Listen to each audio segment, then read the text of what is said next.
Hey guys, this is my cat's new luxurious tower that she gets to play on, lay on.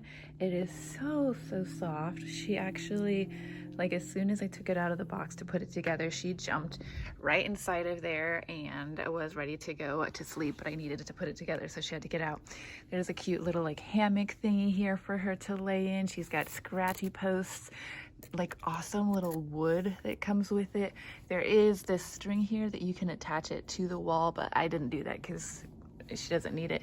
But it's super soft, a place for her to sit, a place for her to sleep, a place for her to perch and look out the window.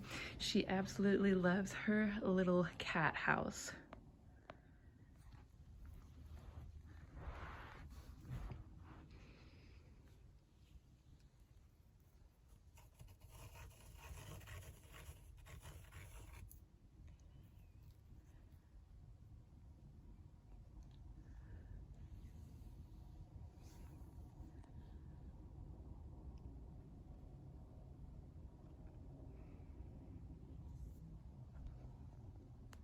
She's checking it out.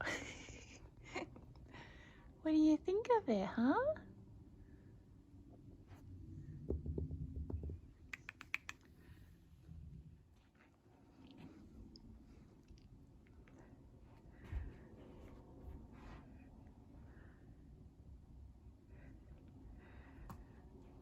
You love it?